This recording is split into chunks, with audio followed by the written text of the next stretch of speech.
If you are in a relationship right now, let me turn you on to the Ritual app.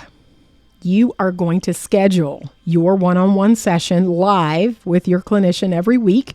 I happen to be one of them. And in preparation for these sessions, you and your partner every single week, you're going to look at your video content that is curated for you and your partner. And you're going to learn the relationship skills that you need to really keep your relationship running smoothly and to keep both of you strong and emotionally healthy. And you're going to meet with your clinician afterwards.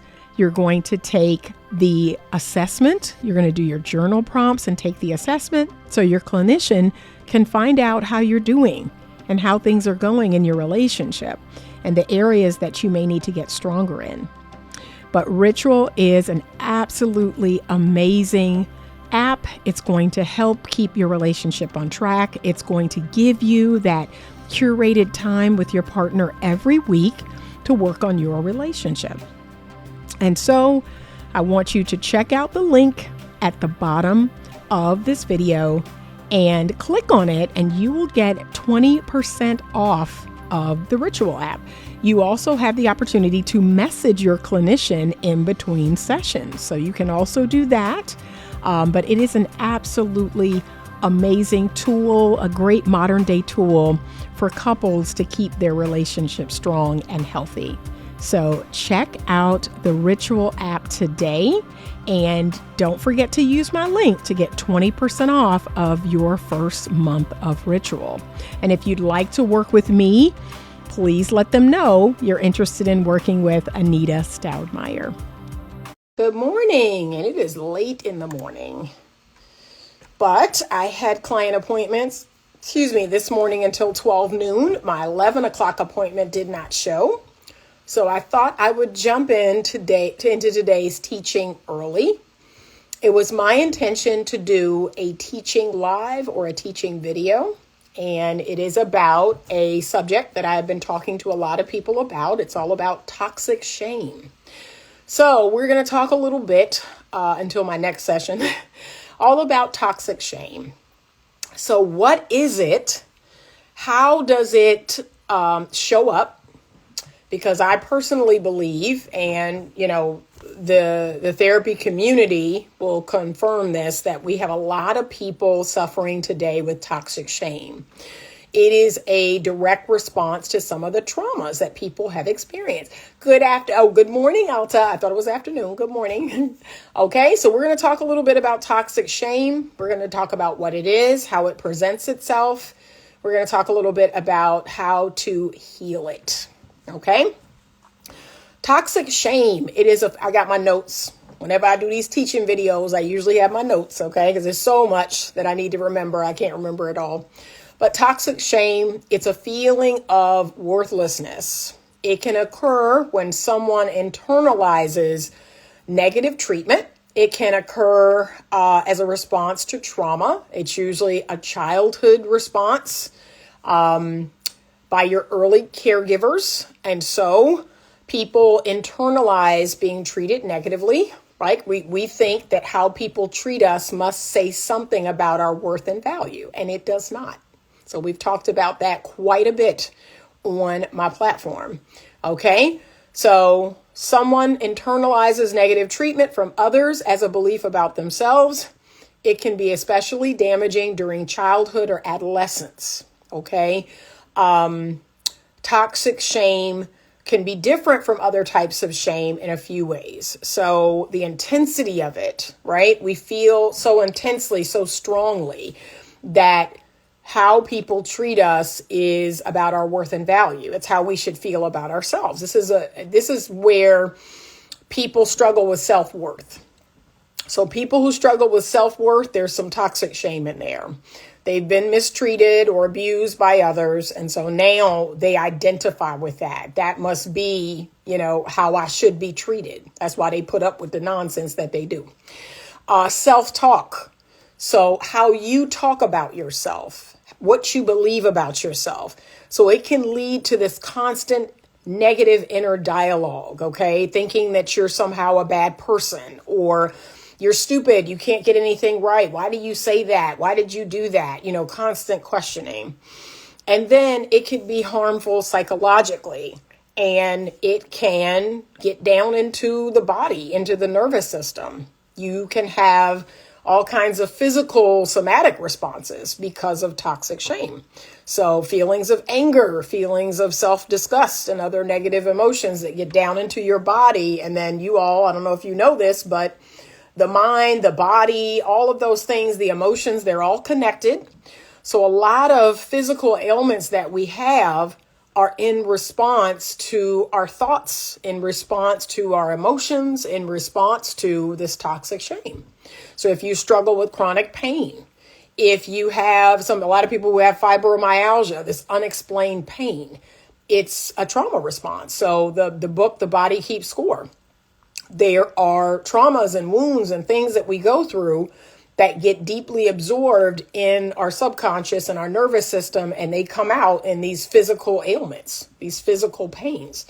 So that is why healing is so important, because this stuff is going to come out. It's going to find a way to let you know, hey, I'm not okay. I need you to do something about it. Okay. So whenever people tell me, I have this and that ailment, or this and that runs in the family. No, baby, the trauma runs in the family, or the trauma that you have is the cause of that ailment.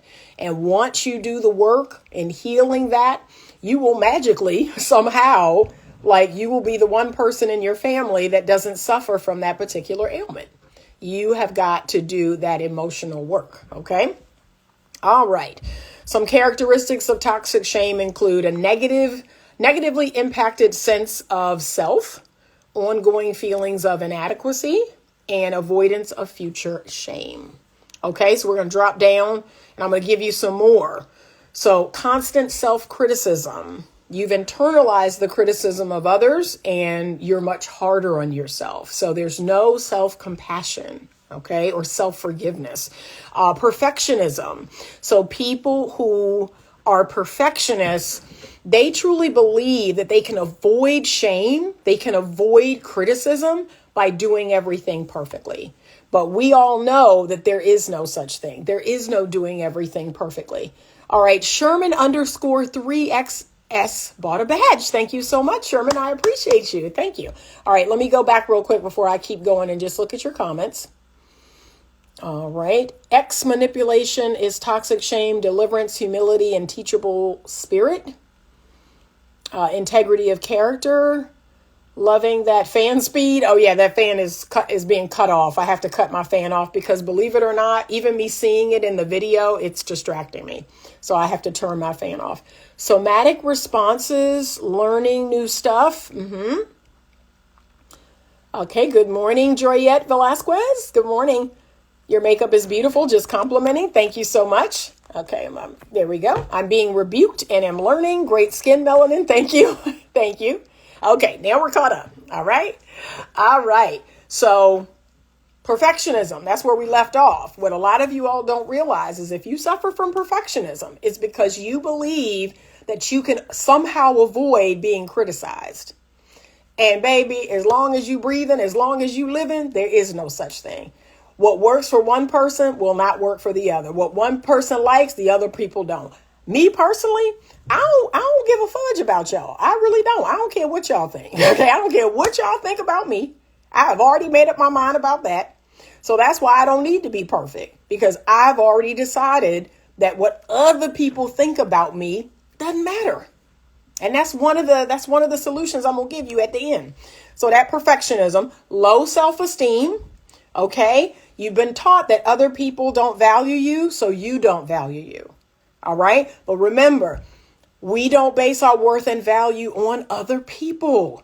We're not basing our worth and value on these worldly views or these worldly identifications.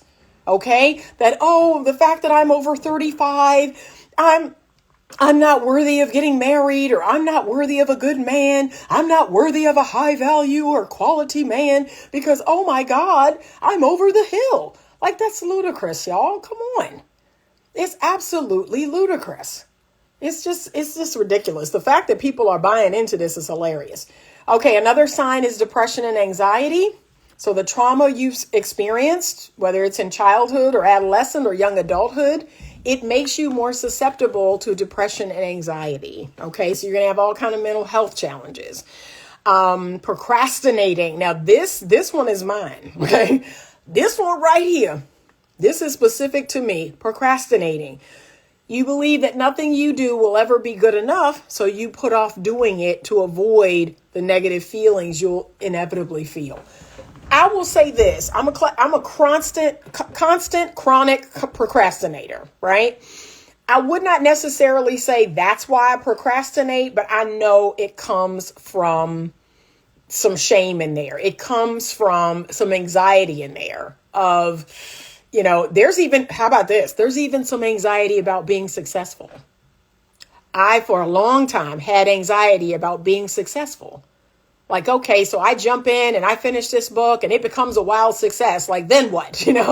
Like I even had anxiety or some shame about success. So yes, we put off things. We don't jump into our work. We don't finish things. Okay. This the one right here. So this about to set somebody free. You ready? Extreme sensitivity to the opinion of others. Now, if this ain't our modern day world, I don't know what is. You've grown to expect that others' criticism of yourself will be harsh and even abusive. This can rise to the level of rejection sensitivity, which means you are so sensitive to the idea of being rejected that it affects how you behave on a daily basis. Again, you all are so worried, so concerned about what other people are doing, what other people think, other people that don't agree with you, other people that don't like what you're doing. And so you're constantly on guard, looking for a reason to blow up, shut people down, and all this other nonsense. When to me, and this, I'm going to be honest with you. Can I be honest with you? When I see people that get so riled up, that are out here protesting, screaming in people's faces and spitting on them and yelling at them and all this other stuff, you know what I think? This is what I tell them. There's no strength in your position. There's no true strength. There's no true belief in your position. Do you know why? Because you have to resort to all this nonsense, right? I can be pro-life, and I do not have to stand outside of an abortion clinic ever. I don't have to tell people they're going to hell.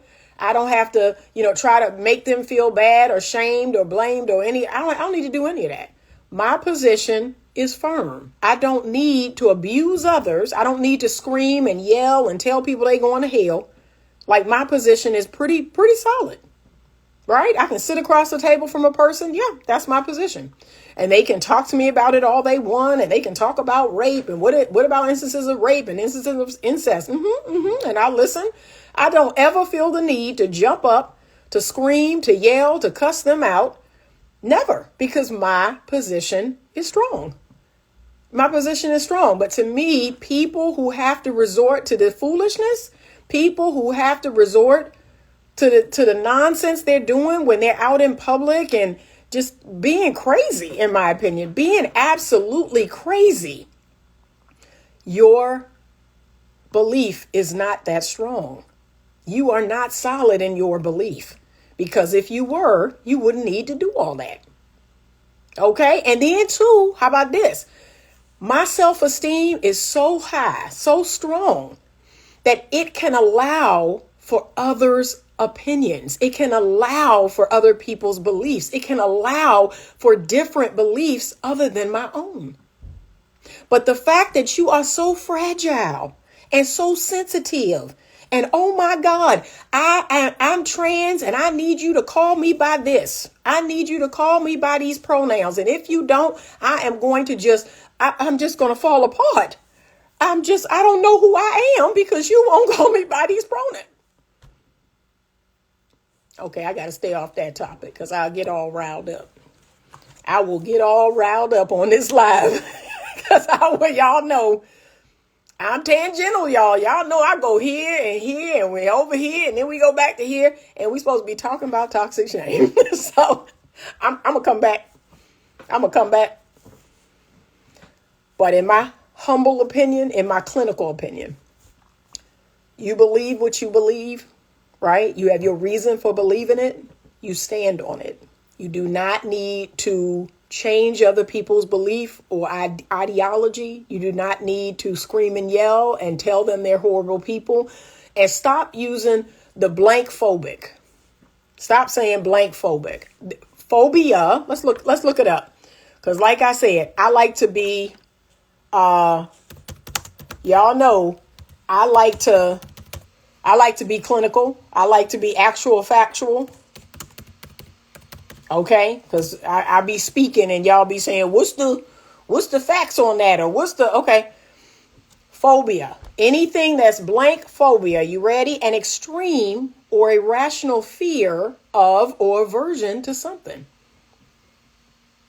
I'm not afraid of homosexuality. I'm not afraid of transsexualism, right? I'm not afraid. I'm not adverse. I'm not afraid. Okay, I have a belief. I have a biblical belief. So the fact that we're putting phobia, I'm not afraid of fat people. Fat phobia. What? I don't run away screaming when I see someone overweight. I don't have an aversion to it, right? The fact that we can put phobia behind these words, that don't make sense. See, and this is what critical thinking, I keep going back to critical thinking. This is what critical thinking will do. So as soon as, you're transphobic. No, I don't have an irrational fear or aversion to transsexuals. See, that's a critically thinking person. No, I'm not. And guess what? Because I'm somewhat libertarian, I believe you do you. You do you. And as long as it doesn't come over here, we're good. Because can I be honest? You're going to do you anyway. Why should I get all riled up? Why should I yell and scream and holler and go out into the streets and burn flags and all this other stuff? You're going to do what you're going to do anyway. So, to some extent, yeah, people are going to do them. I'm going to stand on what I believe to be right. But that is one of the greatest ways I see the toxic shame show up, is that people cannot handle the difference of belief, the difference of ideology, the difference of whatever. They need to be constantly validated. They need to constantly be validated in their position. And to that, I just simply tell people, validate yourself. Like that's, if you need me, to support that lifestyle, well, I don't know what you're going to do. I don't know what you're going to do. You're going to fall into a puddle of, tears, because I have every right not to validate that lifestyle, and you have every right to live it. I really do believe that. That is my stance. It always has been. Let me look at y'all's comments real quick, and then I'm going to come back. All right. He said, amen, I agree, screw them all. Yeah. All right. Toxic coping mechanisms, doubt, despair, and unbelief. I struggle living inside my head. Yeah. Now I'm going to give you some solutions, so I want you to listen. Others envy us when we're successful, so we may feel like refraining to achieve to not feel negative feedback. Precisely. And how about this? There's a level of responsibility that comes along with success. So that has always been a fear of mine, that level of responsibility, that I'm like, do I want all these people? Like, do I really want to be the role model to millions? Like that's what I be thinking. Life becomes much better when you don't care what others think. I agree. That's the space I've been living in for some time now. There are those in the circle of trust we are able to hear. If we don't listen to anyone, we have no capacity for good feedback. Yeah, it has to be people, people that we actually care about, people that are trustworthy, people that we look up to. Like those are the people whose opinions matter. But if I'm being totally honest, the number one person's opinion that matters is God's, and the number two opinion is mine. And that is how I've lived for a long time. I strive to keep most away, so I find the ones I want. Procrastinating because I don't want to give more time to anything than it needs. Okay, I got it. Say it ain't going back and forth. Yeah, I'm not going back and forth. Okay. Solidity comes from reading the Bible, and it is correct Thank you. On fire today. Let them fall apart. We have to bring people up. We don't come down to their level. No, we don't. No, we do not. Exactly. Same here. Okay. So, sleep issues. That's another one. When we have toxic shame, we might sleep too much. We might not sleep enough. We might have eating disorders. Okay. So we might suffer from bulimia. We might suffer from anorexia based on this toxic shame and the way we feel about ourselves, our body. A big one is substance abuse. And we're going to talk about this a little later, about how we suffer from escapism. We suffer from using substances, using sex, using porn, using gambling, using work. We use these things to escape. We escape from our life. We escape from ourselves because there's shame there. Okay, so that's a huge one that I see right now. Codependency. You feel as though you need to constantly please others, especially romantic partners, because otherwise they won't value you or stay with you. Okay, and I'm always talking about codependency. I have a good friend of mine that hates that topic. He's like, you think everything's codependent? You think? I was like, no, I don't. But unfortunately, that particular friend grew up in a very codependent environment. So he sees codependency as normal. But I have shared with him, like, it's not, it's called enmeshment. It's not. And it is what it is. So we're just going to agree to disagree. Okay. And then lastly, somatic symptoms. So those physical symptoms like joints hurting, stomach pain, chest tightening, headaches, all of those physical symptoms are going to come up when there is toxic shame. That is how we're dealing with the thoughts and the emotions of toxic shame. So 3 major signs of toxic shame. Number 1, and I'm going to give you all an excellent example. Someone that I dated for a few months. In my opinion, now that I've had a chance to process that person suffered from toxic shame because number 1 is the need to be someone else, the need to wear a mask, the need to put forth the false self. So the fact that person, he put on a persona, right? He created this person. He even renamed himself. He put on this mask. He created this persona. Like, this guy is the guy. This guy gets the girl. This guy is the guy that women love and that's successful and that's, all the things. I'm going to become this guy. Anytime we have to wear a mask, anytime we have to wear a persona, and we're doing that most of the time, that is a huge sign of toxic shame. Something about who we really are deep down isn't good enough. Something about who we really are deep down, other people will not like. So in his case, women don't like that guy. Women don't want that guy. Women don't, respond to that guy. This other guy, this guy in these clothes and driving this car and living in this place and having these things and curating this Instagram and this, this whole persona, that is what women want. That is what women like. So I'm going to be that guy. Now, here's the bad news. So the women that this person's attracting, the women that this person's, attracting and entertaining, sure, they like that persona. They like that guy, but that's not who he really is. So 2 things are going to happen. Number 1, he has to maintain this persona forever, because what will happen if the real him shows up? I don't want this guy. Where's the other guy? I don't like this guy. Like, why are you changed? Why are you this now? I feel duped, right? That's going to happen. So she's going to see a totally different person, the real you, and she's going to feel duped. She's going to feel like, oh, this was all, one big ruse. And now this other guy shows up and I don't like that other guy. So you run the risk of that happening, because I personally believe no one can pretend forever. No one can wear a mask forever.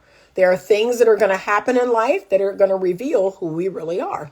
So that's the first thing. The second thing is that guy is going to try to maintain that persona forever, but deep down inside, he's going to recognize that this person doesn't really love him. This person loves the persona. And that is going to increase the toxic shame. So who I really am isn't good enough. Who I really am isn't really valuable or worthy or someone that's attractive to this type of person. And so that is like the internal struggle that will go on forever. So yeah, I have to pretend to be this persona. I have to pretend to be this public persona, this public me. I can't be the private me, and I can't be the inner me. So understand this. There are 3 levels to every person. Number 1 is the public persona. That's what you're looking at right now. That is the reason why I do not engage with men off of social media. I do not, engage with men through my DM. I do not entertain men who may be interested in me, whether it's through Instagram, whether it's through Facebook or my YouTube channel, because that person likes the persona. They like this, right? This is a persona.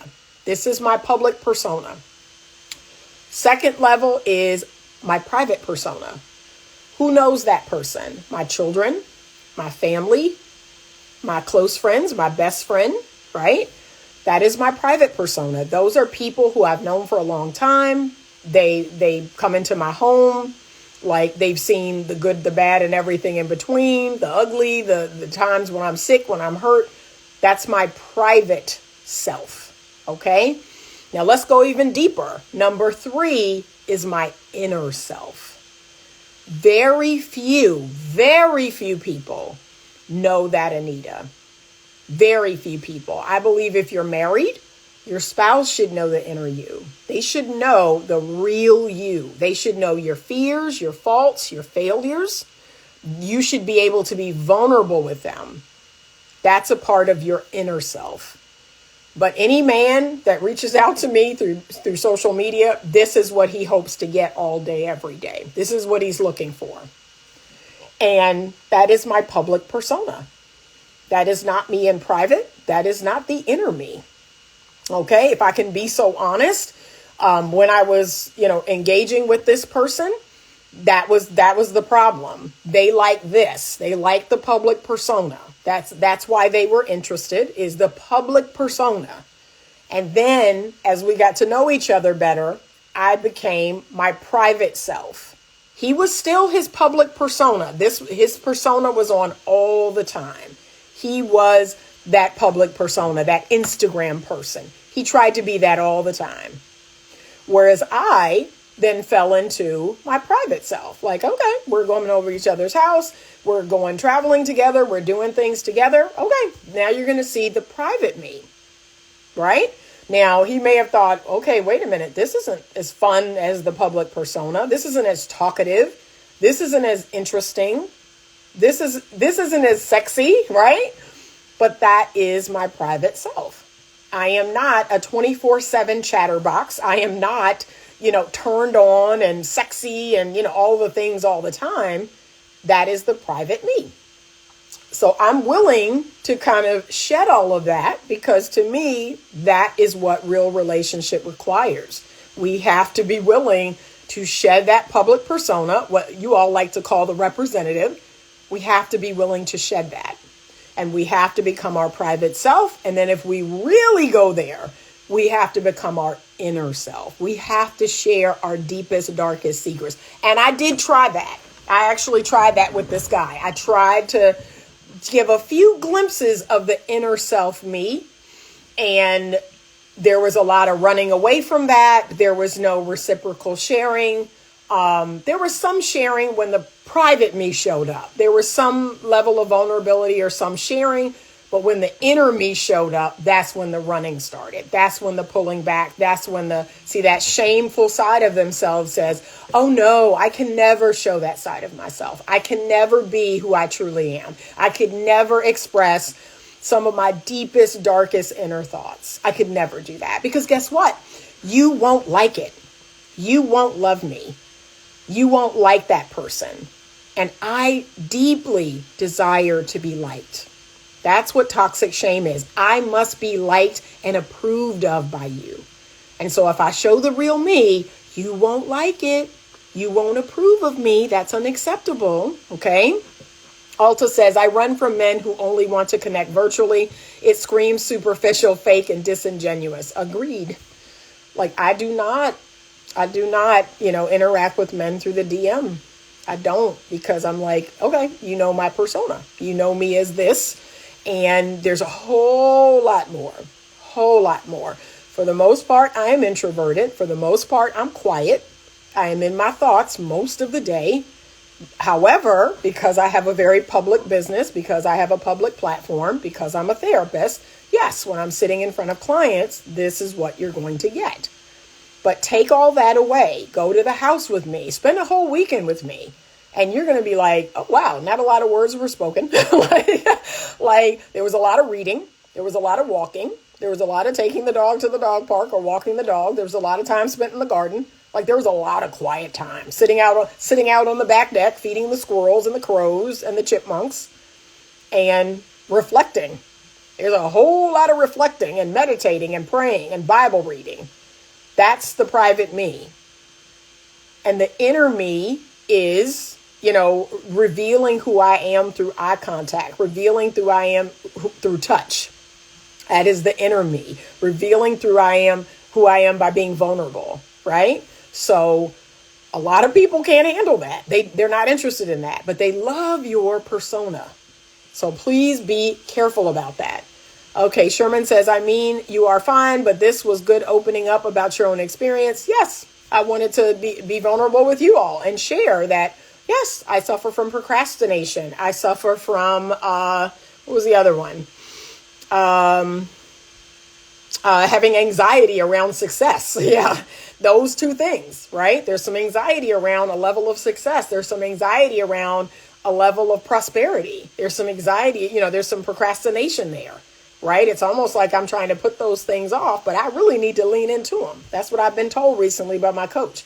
Honey, if you don't lean into this success, if you don't get out here and do what God has destined for you to do, you better stop all this nonsense. Like she just like, stop it. Stop it. You are meant to be greater. You will be greater. It's written on your life. So you just got to get out your own way. So yeah, we got to be willing to do that. Okay.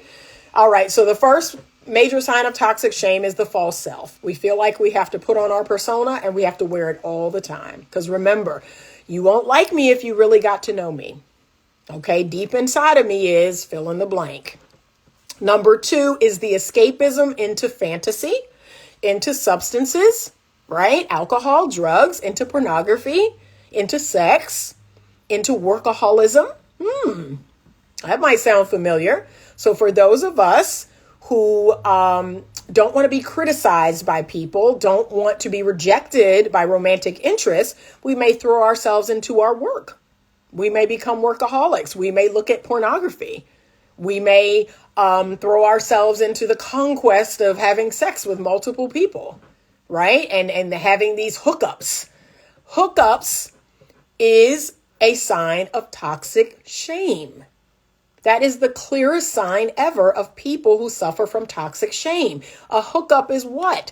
It is meaningless, mindless sex with a stranger. Of course, I don't want you to see the real me. Of course, I don't want you to know the private me or the inner me. When you are participating in hookups, you are in your persona. You are that guy. You are that girl. You're doing all of the seduction things and all of the romance things and all of the games and the 3-ring circus. These are people who suffer from toxic shame. Okay? Regular people who have high self-esteem, people who feel good about themselves, they show up. They show up on dates. They show up as their best self, but they don't attempt to fill all the empty spaces with words. They don't attempt to be witty or funny all the time. They don't attempt to impress people 24/7. They don't attempt to be someone they're not. right? That's the one thing a lot of men will say, like, oh, like we've been on a couple dates. You've gotten kind of more and more quiet. You ask more questions. You listen to me talk. Yes. When we're driving in the car, you don't have much to say. No, because that is the private me. The private me wants to sit there, feel your energy. And the number one thing I want to know is, are you comfortable sitting with me in silence? That's the number one thing I determine before I commit to a man. Is, can we sit in silence? Can we just share eye contact? Can we share a touch without any words being said for hours? For hours.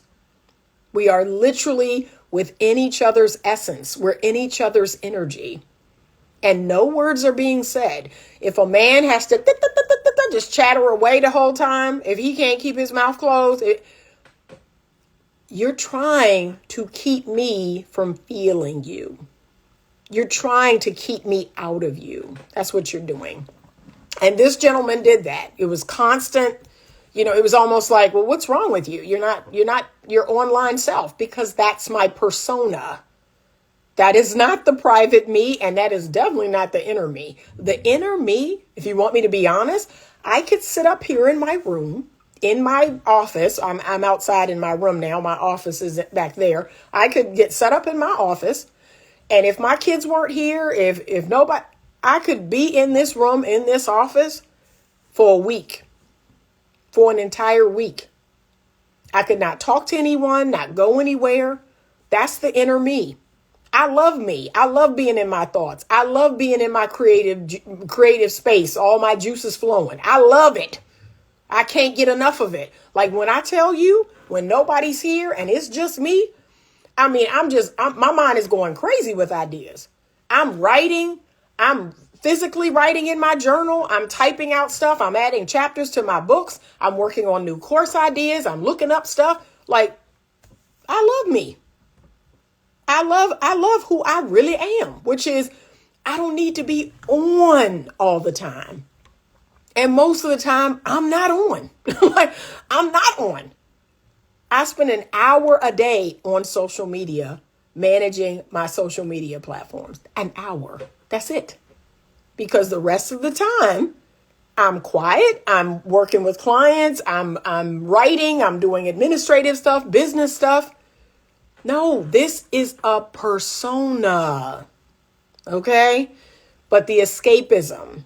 Okay, if you come across a person that, drinks a lot, does drugs, is involved in, she said that's a true intimacy test. It really is. It really is. And I often tell men and women that, like, seriously, say less and see what happens. Say less. Now, don't do it on the first date. Now you're being an a-hole. Don't do it on the first date. Do it on the fourth date. The fifth date, like you all have had several dates, you've had several conversations, but around the fourth or the fifth date, be quiet. Be quiet in the car. Be quiet in certain situations and see what happens. See if that person just has to fill that space, and then you can even tell them, like, you don't have to fill the space with words. Like, you can speak on it. Like, we can just be in each other's company. We can be in each other's presence. I can hold your hand. I can put my hand on your arm. I can look into your eyes and not say a word. You are going to figure out a lot of things about that person if you do that. Okay, so you're right. It's a true intimacy test. Exactly 100 trying to distract with words. Yep, I understand that. Amen. Be blessed, Anita. Really great content. I will catch the next. Thank you so much. Have a great day. So, yeah, like, again, you have to be willing to take off this persona. You have to be willing to be the private you and then be the inner you. Okay. But a lot of people escape, and a lot of people are escaping themselves.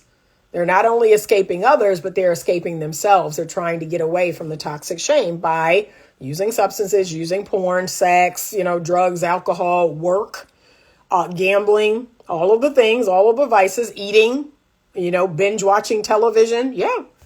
I know plenty of people that do all of those things. They live in this like fantasy world all the time.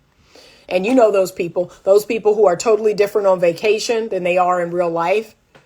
Baby, I am working right now to create a life that I don't ever have to take a vacation from. That's my goal. I'm never a whole different person on vacation, right? I don't understand that in my daily life, I'm this way and then I go on vacation no, I'm actually trying to live on vacation all the time. Like I'm trying to show up as me, like everywhere, all the time in all the spaces. And how about this? There are a lot of people who will say things to me like, work is so exhausting, or being with this group of people or going to church is so exhausting. That's because you're wearing your persona. I want you to get more comfortable just being you. Just be you in all the situations. Can I be honest? I'm about to be honest. You ready? So it doesn't matter the people I'm around. It doesn't matter the race of those people. It doesn't matter the age of those people. It doesn't matter their socioeconomic class. For the most part, I am me. I am me. I don't understand when black folks say, well, I have to put on this persona at work and then be different at home. Is your real you so ghetto, like so wild and ghetto that you can't, like, to me, that's saying something. Right? I'm never going to be so out of pocket that I have to put on a mask that's totally different at work that's at home. Yeah, if your mouth is filthy, I can see why you do that. But for the most part, who I am at work is who I am at home. And look, my clients see me out and they're like, oh, you're exactly the way you are in session. Yeah, pretty much. Like, I don't feel the need to try to be two totally different people. Especially at this age. I've gotten to an age where I'm just going to be me all the time. That way, guess what? I'm not exhausted. I'm not exhausted when I get home because I have not, had a persona mask on all day long. No. Okay, the last one is isolation from others. This is a major sign of toxic shame. So the people. Y'all know people like this. Oh, I don't really like people like that. Or they get invited somewhere. Who all gonna be there? They work from home. They order Amazon. They order Uber Eats and DoorDash. They really don't be going out like that. They isolate themselves from others. They spend too much time alone. And then look what they do. They hide behind, well, I'm an introvert. We are all social creatures. That's how we were created by God. That's why when they want to punish human beings, they put them in solitary confinement.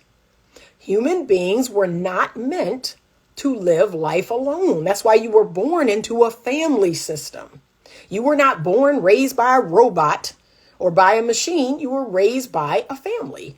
And if that family was a mom and a dad, or just a mom or just a dad, or your grandparents or your aunties or whoever raised you, we are meant to be with other people because people wouldn't even be made if it wasn't for two people coming together. Okay, so if you are chronically isolating yourself, you don't realize this, but subconsciously, there's a part of you that doesn't believe that you're good enough, that believes that other people will not accept you, that there's something wrong with you, you're too much or you're not enough.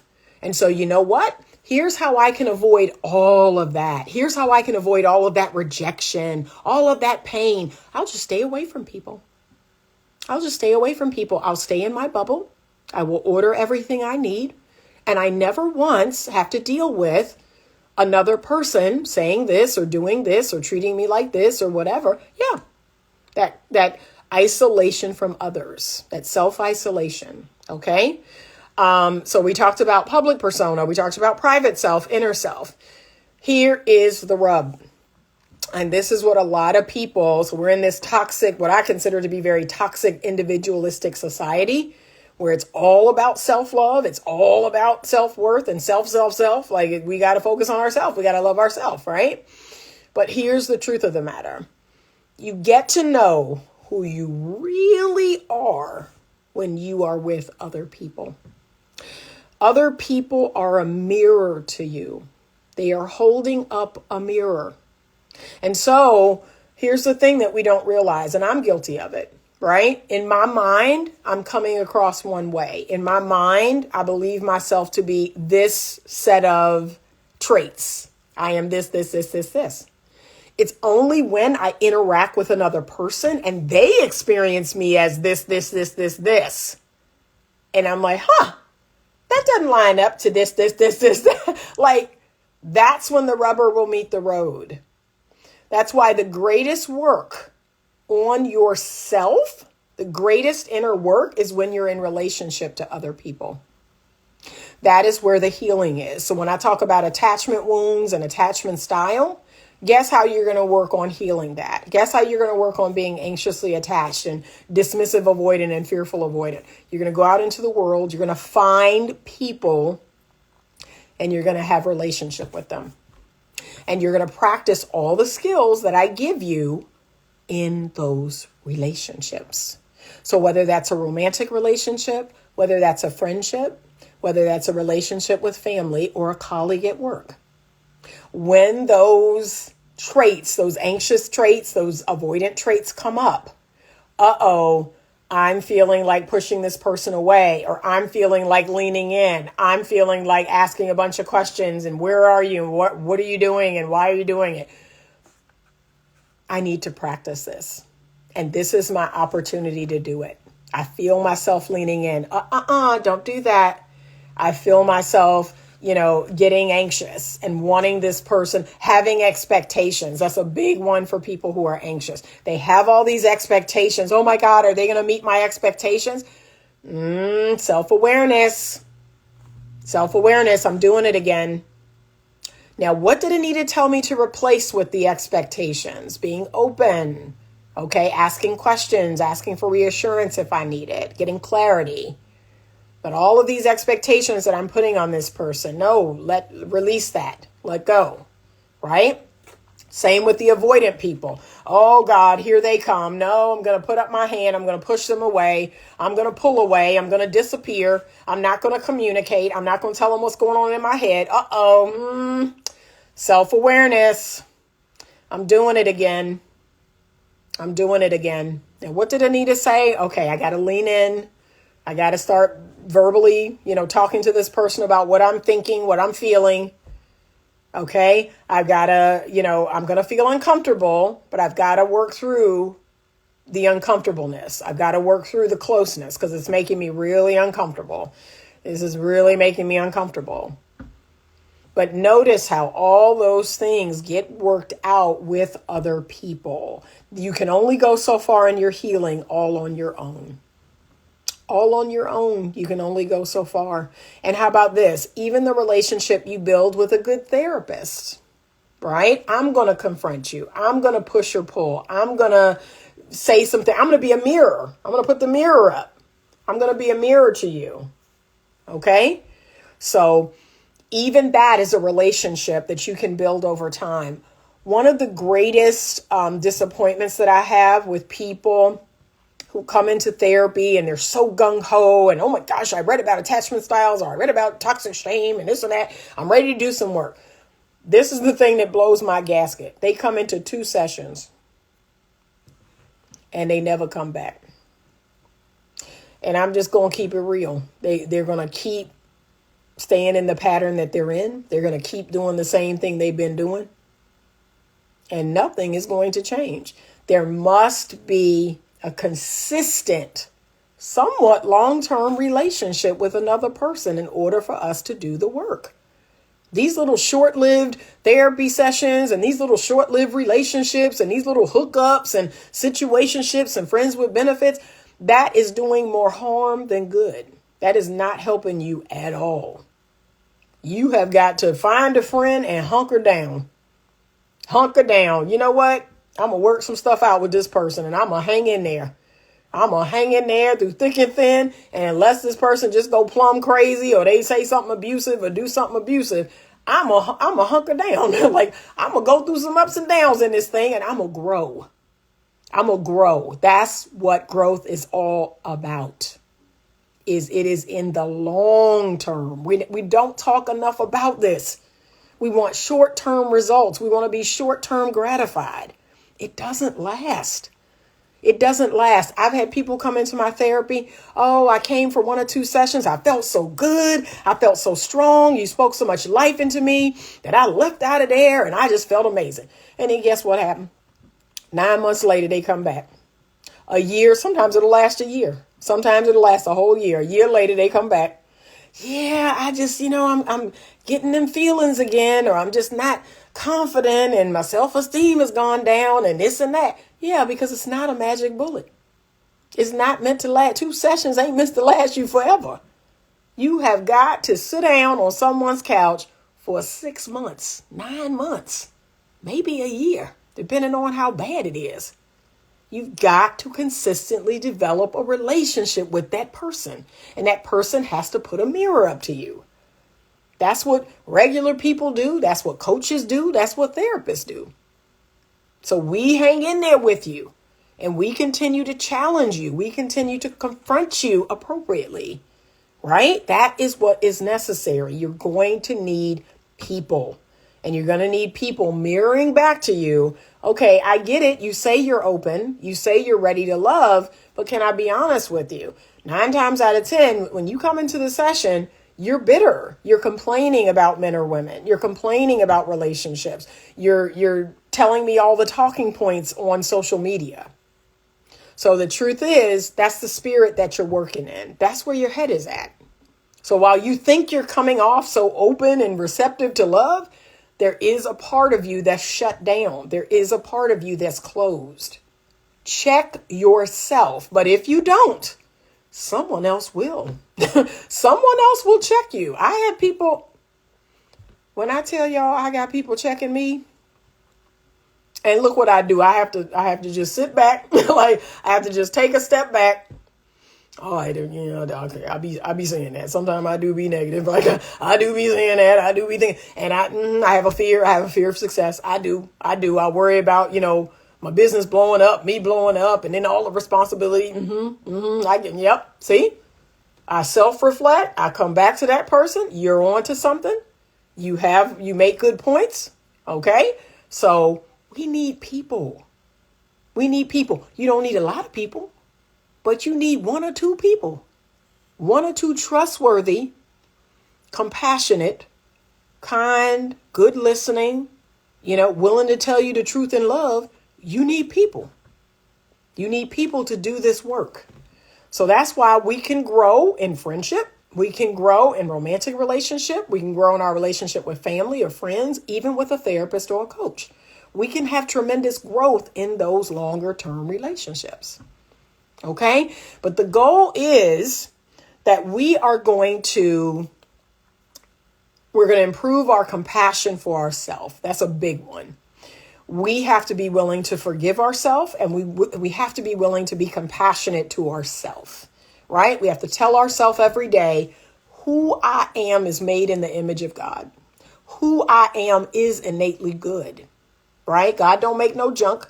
He knew what he was doing when he made you exactly the way he made you. Okay. So the fact that a human being, a fallible human being, is going to question an omnipotent God blows my entire mind. Like, can I keep it real? You ain't smart enough.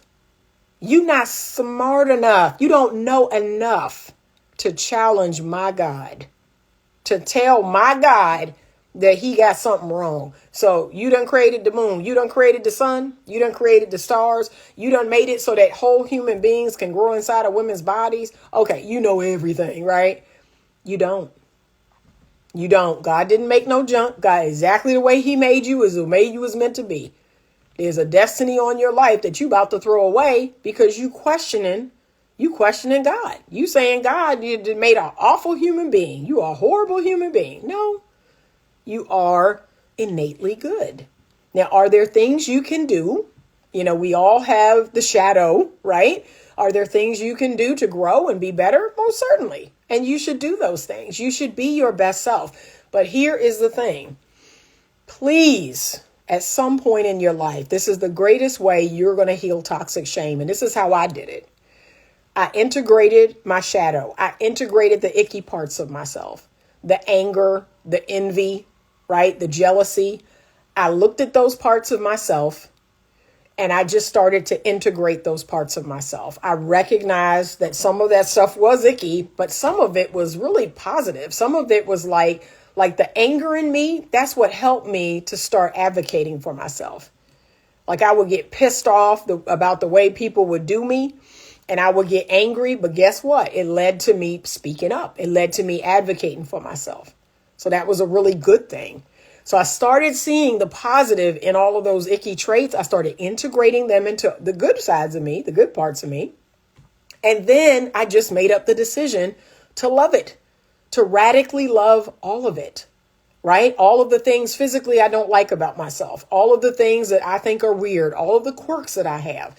I made a choice to fall madly in love with myself. And guess what? I don't need nobody else to validate me. I don't need nobody else to agree with me. I don't need nobody else to constantly tell me this and tell me. No, I do that for myself. I validate myself so much so that when a person says, Anita, you ain't cute. Excuse me? Like, you ugly. What's wrong with you?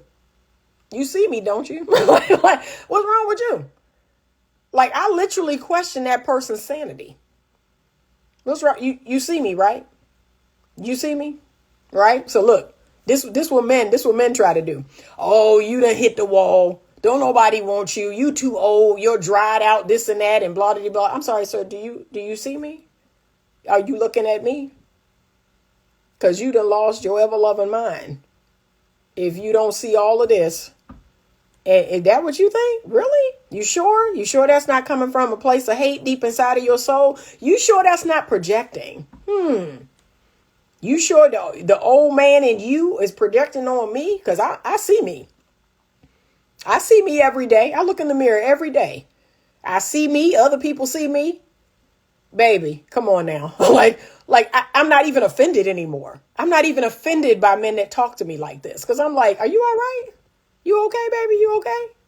Because I see me. I look in the mirror and see me every day. Okay? So y'all, yeah, you don't need to feel a way about these people. You don't need to feel a way about these people that's trying to make you feel bad about being you. No, you need to take a good, hard, long look at everything great about you and pat your own self on the back. Give your own self your flowers or whatever it is you need. Okay? Integrate all of it. Know the things about you that are quirky or weird or the shadow side of you or whatever. But you have to have self-compassion. You have to have self-validation. And look, this is what's so interesting is other people will get on the bandwagon. Like when you feel that way about you, other people feel that way about you. That's called self-concept. That's called law of assumption, right? So as I always use this example, because I was told my whole life how smart I was, how intellectual I was, right? How intelligent I was. That is what people assume, right? I can remember being in middle school, being in high school. And look, I would be in math class. Math was the worst subject that I ever took. I still to this day, I had to take statistics three times in college. And then every degree after that, had to take it again. Math is the one subject I suck in. And look, other kids in class cheating off my paper. They assume old Four Eyes got all the answers. Oh, she know the answer. Look at, she's smart. She's smart. I'm going to cheat off of her. Not in math class, baby. Don't cheat off me in math class because you're going to be surprised. That's not my jam. I can do everything else, but that math, that's not how my brain works. But see, even other people believed I was so smart. Yeah, she's so smart. So again, it's self-concept. It's self-concept. It's what you believe about you. That's what other people are going to believe about you. Right? So that's it. So start telling. So now look, now I'm telling myself I'm rich. Now I'm telling myself I'm prosperous and I'm wealthy. And that, having a successful business comes easily to me. So now I'm working on my money. because I'm like, yeah, I put a new affirmation in my affirmation app. I said, I always fly first class everywhere I go.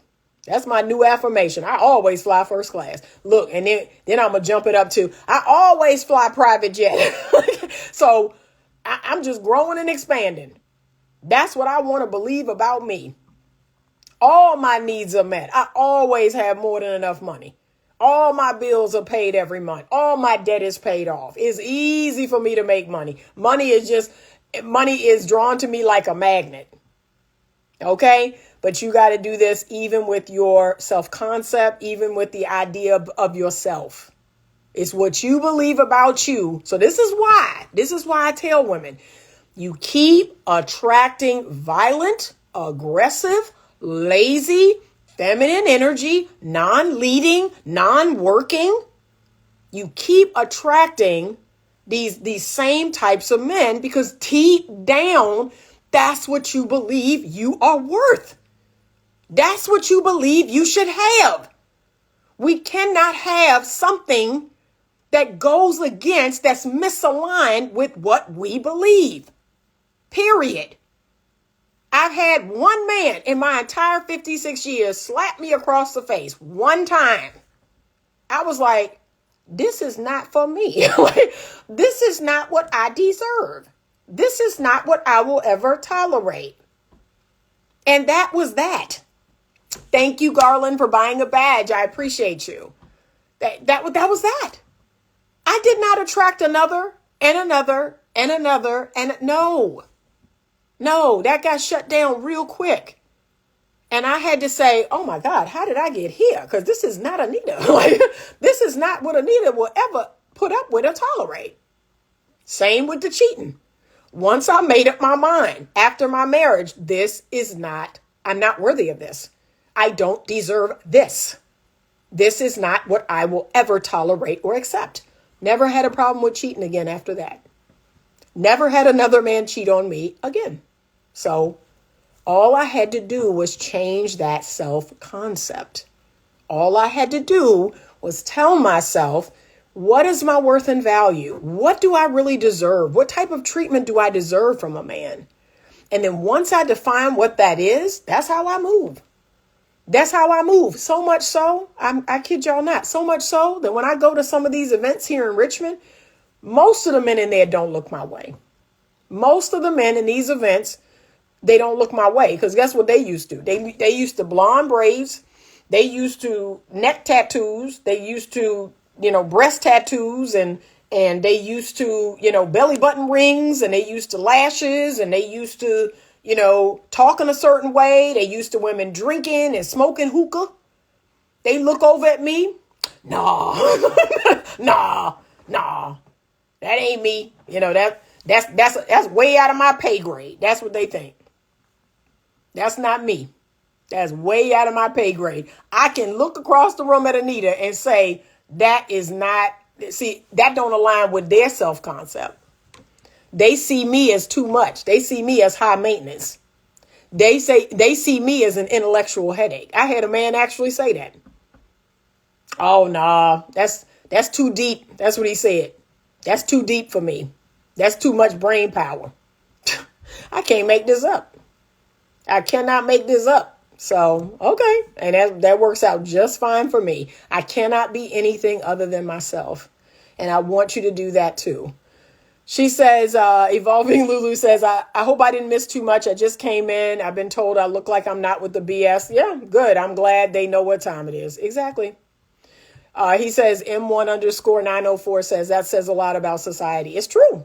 It's true. There's a certain level of people that good quality people are like, ew, like, I kid y'all not. I'm not making it up. People who are God-fearing. And look, it really happened on Sunday, y'all. Can I tell y'all? So look, I've been visiting churches on Sunday. So this is how Anita was raised.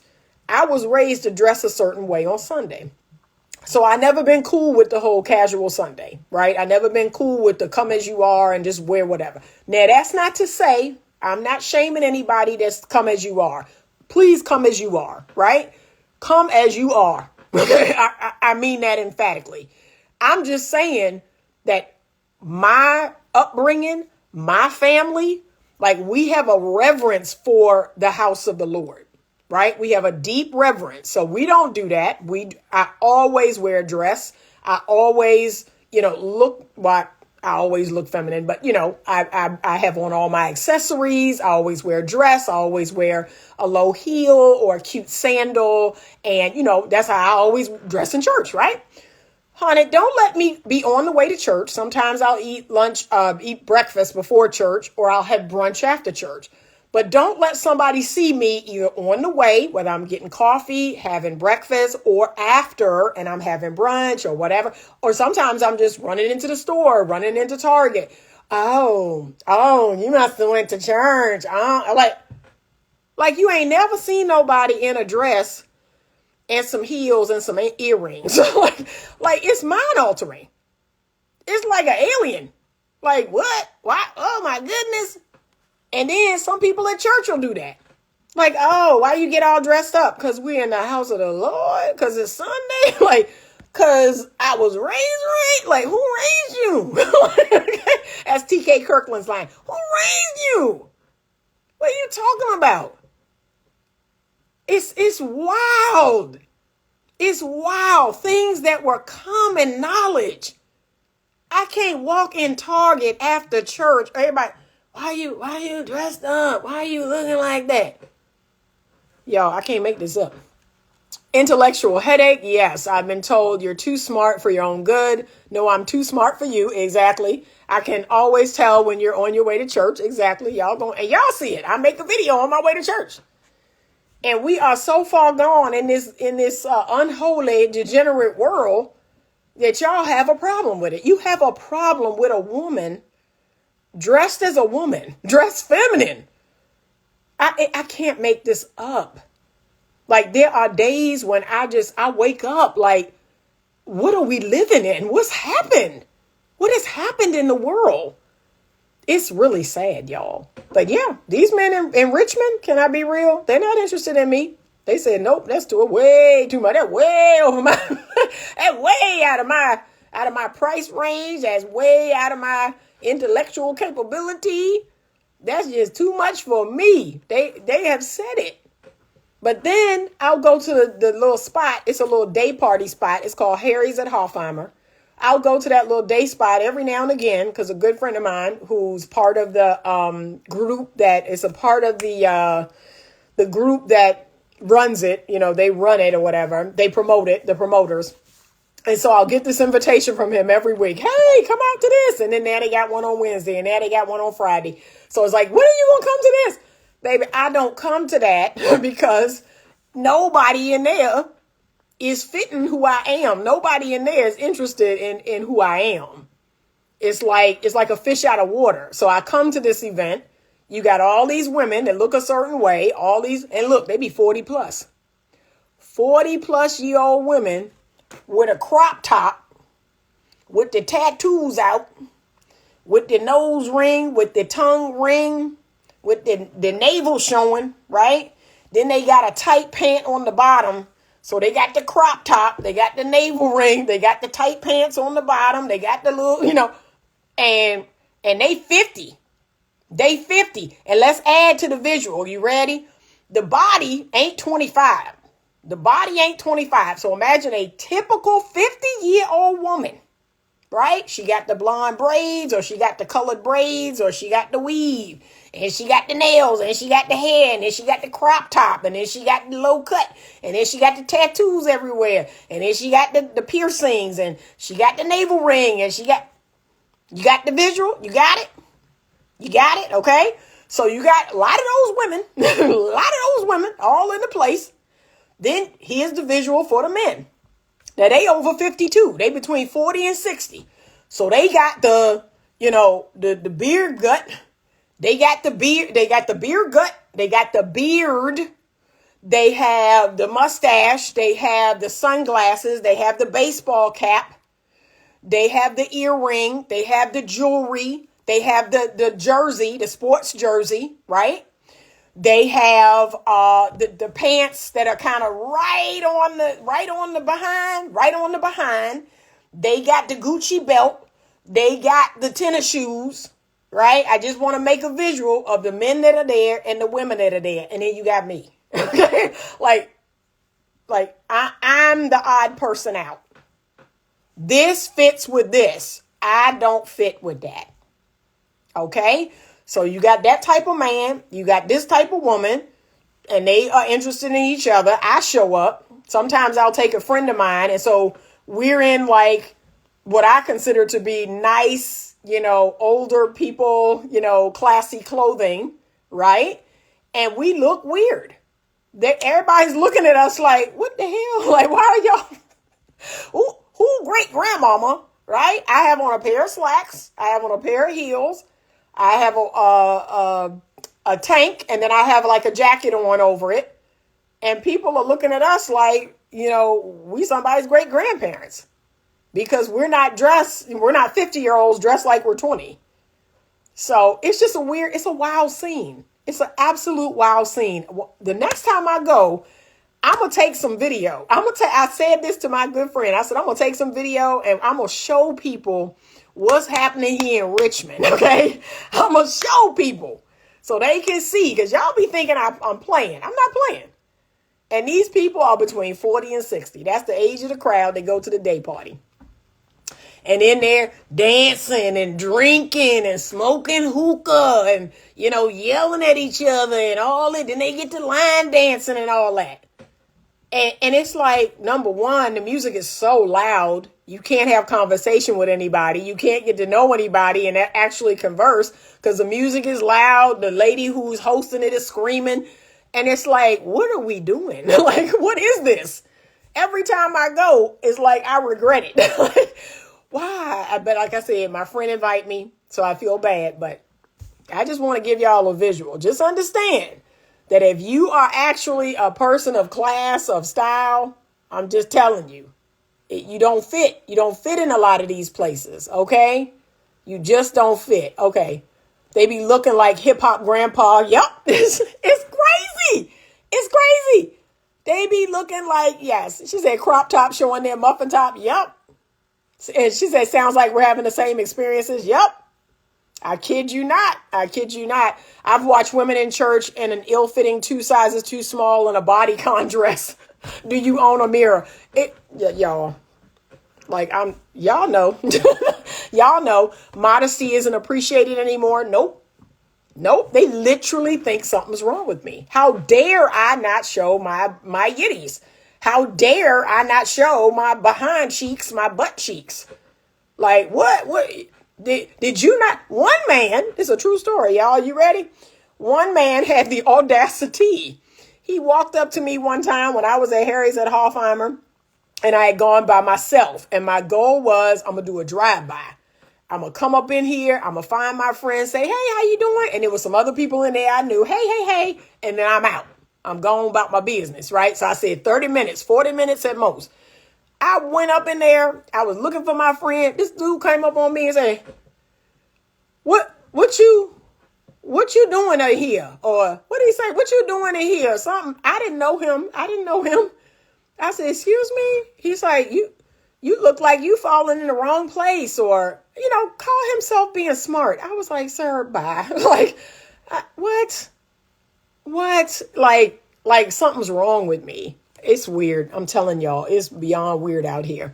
So is that where my generation learned this foolishness from? I think so. I think it's from them 40 to 60-year-olds here. Because I'm telling y'all, they still doing it. My sister said men don't want a nice young lady anymore. We're here in New York City. Yeah, it's really weird. Thank you. I tagged you. Okay, thank you. It's just really weird. It's really getting weird. That if you are feminine and sweet and modest and virtuous and you smile and you make pleasant conversation, you're considered weird. What is wrong with you? How dare you be normal? I can't make this up, y'all. He said, evolving Lulu 74, they go after certain women, then complain about them instead of going for modest women. That's called a spirit of confusion. We done talked about it many times. That's what we're in right now, the spirit of confusion. So that's all. But a lot of people today, they are suffering with toxic shame. I would want to see those people work with a good therapist or a good coach. I'd want to see you do research on it. There are a lot of great YouTube videos about it.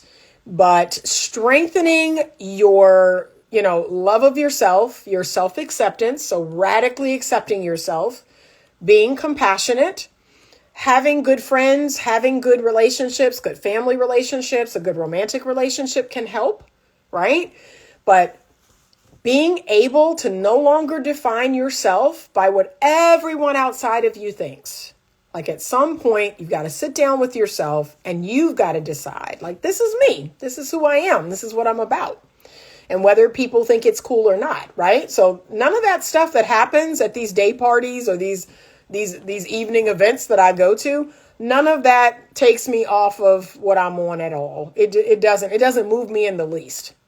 Right? In my mind, I'm a unicorn. I'm an outlier. I'm proud of that. I'm very proud of that. I'm proud to be different. I'm proud to not look like everyone else. I'm proud to not move like everybody else. I'm really, really proud of that.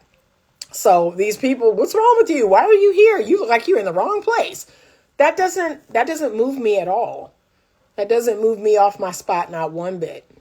I have radically accepted myself. I have radically decided that this is great. Like, this is great. That's the self-concept that I have. And I want other people to learn how to do that too. You don't need to follow the crowd. You don't need to do what everybody else is doing to fit in. Remember, the goal is not to fit in. The goal is to belong to a group of people that fits you, right? So that's what I've learned how to do. I belong. I belong to certain groups that radically accept me as I am, that think who I am is just fine.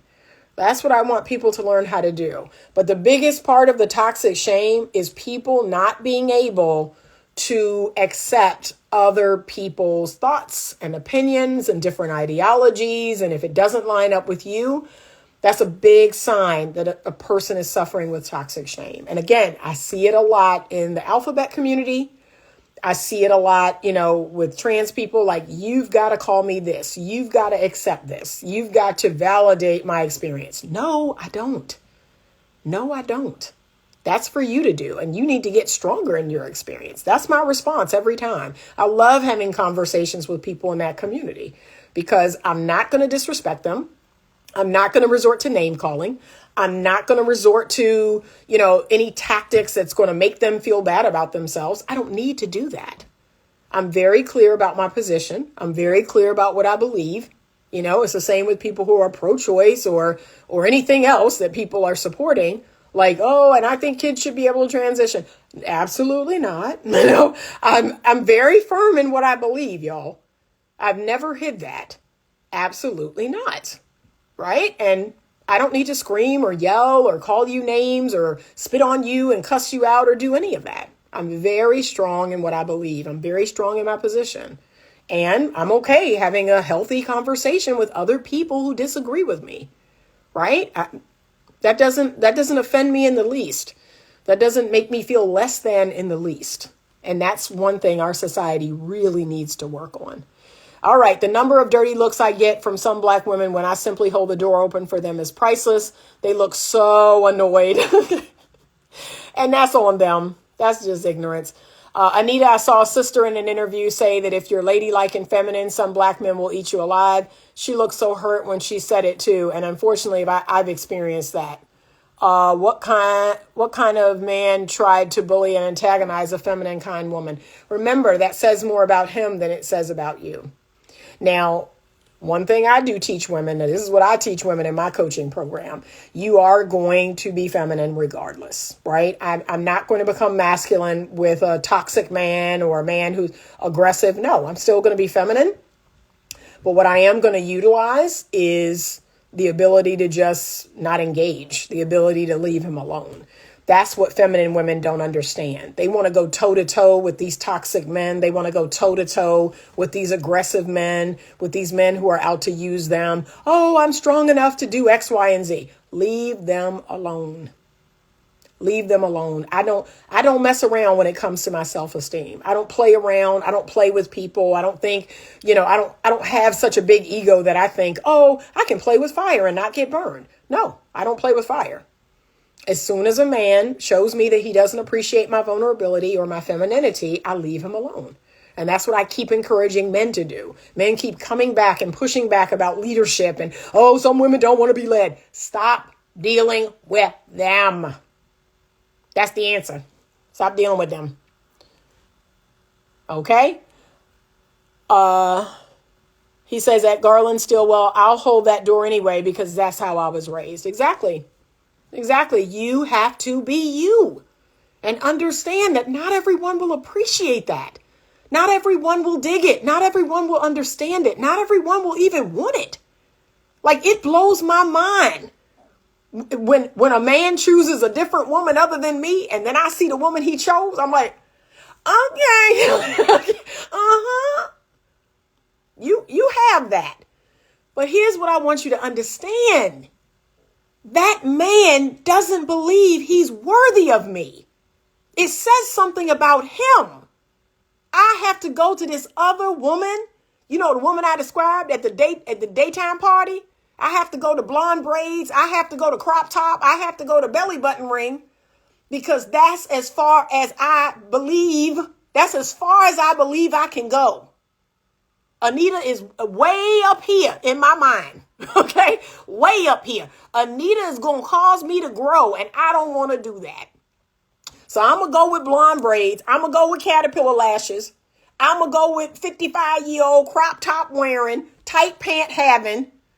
I'm going to go with that because that keeps me comfortable. That keeps me in my comfort zone. So why would I be mad about that? Why would I be upset about that? I'm not. I keep telling women, y'all are mad about men that aren't even worthy of you. You mad about not getting a man that ain't that great. That ain't that great. That if you was in the relationship, you wouldn't be happy. And you mad. Get in a relationship with that man for a year. And then you going to be like, Jesus, I should have let crop top have him. I should have let blonde braids. I should have let. Yeah. I'm living that right now. Like, you know what? I think this worked out.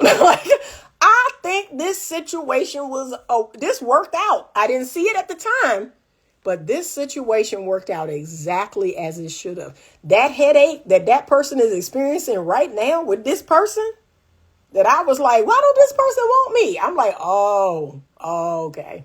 See? Y'all got to see way into the future. Stop looking at today. Go way into the future and say, if I was in a relationship with that person, what would it really be like? Would I really be happy? Would I really have my needs met? Be willing to do that. But y'all don't realize a lot of these men are choosing women less than you because that's what they believe they're worth. They don't even believe that they can keep a woman like you or get a woman like you. That's too much. You doing too much. I can't see. So just be glad. Just be glad. That's all I'm going to say. But I wanted to do this teaching. This is a longer video because I wanted to do this teaching. I am going to upload it to YouTube. If you are subscribed to my Instagram platform, you will get to see this video right now in its full length because I will upload it right now to Instagram for my subscribers. But if you're not subscribed, you can go over to YouTube and this video will be available over there later today because I gotta download it, then upload it, and then edit it, and then put it up over there. Okay, that's where you can see all of my long and short term videos is over on YouTube if you're not subscribed to my Instagram platform. All right, thank you so much. Let's see.